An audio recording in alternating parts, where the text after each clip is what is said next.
magaalada markii hore oo nabadda ay jirtay dawladii kacaanka ahayd iyo wixii ka horeeyayba waxay ahayd magaalo beeraley ah iyo xoolo dhaqato labaduba u dhaxaysa xilliga jiilaalka xoolihii waxay soo daaq tagi jireen deegaankan xilliga barwaaqada ay tahayna oo roobka simaadana xoolihii waa la dhoofin jiray jilaa la aadin jiray gabiibta loo diri jiray marka magaalada runtii waxay ahayd magaalo aad u barwaaqaysan dhammaan gobolada Soomaaliya ayaa isu imaan jirtay marka ka soo qaadno sida had gobolada waqooyi oo kale ilaa iyo Hargeysa qaraha laga cunaa inta laga tacbi jiray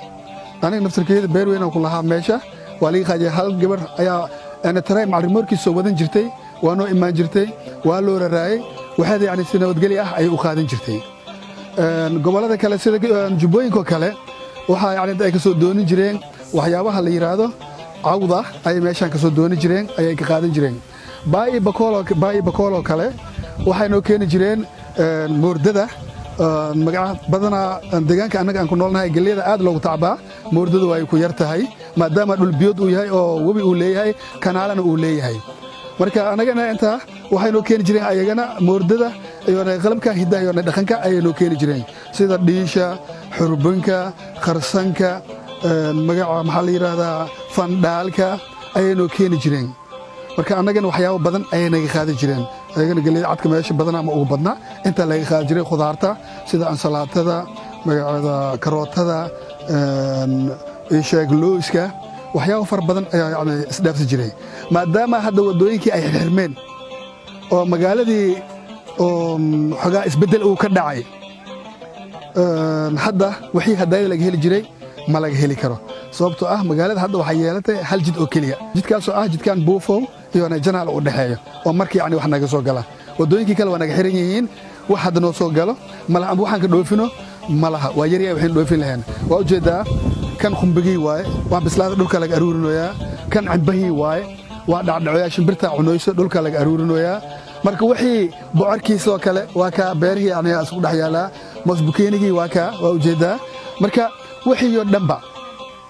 meel loo iib geeyo ayaa aad u yaraatay wax yar oo dushaararata ah oo marka la geeyay maahane magaalooyinka waaweyn si wax loo geeyay ma jiraan laakiin insha Allah hadii wadooyinka ay furmaan waxaan rajaynaynaa magaalada si ay ahayd oo si ka daran in ay noqoto maadaama haday dadkooda xogaa ay dhinayeen oo hadda horumar ay gaareen waxaan filayaa tacabkooda inuu isbedeli doono si ilaahay karaana insha Allah taala waxyaabaha aan ku jeclaanay waxa kamid ah dhaqan gaar ahaaneed ayaa leenahay annaga waxaan nahay dad beeraley ah xiliga horta dhaqan ahaan markii ka soo qaadna ciyaaraha hidaha iyo dhaqanka aniga markii had cimriga inta soo jira galkay waa cadaaday laakiin ciyaarta ugu horeyso deegaanka laga ciyaaro arko waxay aad ciyaar la yiraahdo sayle oo xiliga barwaaqooyinka la ciyaaro waxa kale oo laga ciyaaraa luumbiga xayaadka kaweeweyda waxa kale oo laga ciyaaraa shiribka waxa kale oo laga ciyaaraa beereyda oo xiliga barwaaqada ah dhalinyarta ay isu soo baxaan ilaan xilliga markii galeyda la gooso hool kale oo la qabto malaha nin walba galeydiisii waa kala xareystay tacabkii kale oo gu'in wali waa dhiman yahay marka dhalinyartii waxay isu imaanayaan goobaha oo lagu cabeysay ay isu imaadeen ilaa habeenkii ciyaar mukuyo la yiraahdo jiro ciyaar far badan ayaa jiraan markii aan soo qaadano waxa aan iraahdaa markii beer anaga waxaan ku faanaa beeran falana badar aan ka helnaa been manaqaane deegaankeena waa janaal ayaan iraahdaa anaga silaahi karaanahu ilaa waxyaabaha aan ku faaneyno ayaa iska mid tahay waa la xujeeyaa dhalinyarta waa xujeeyaan gabdhaha iyo wiililka waxa la leeyahay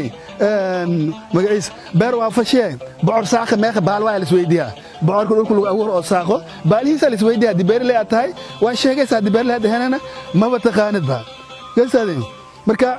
anaga waa ujeedaan cib burbuurun bambeelmada noo baxda waxyaabahaas oo dhan deegaankeena laga helaa ana ku jeclaanay hadii ilaahay yiraahdo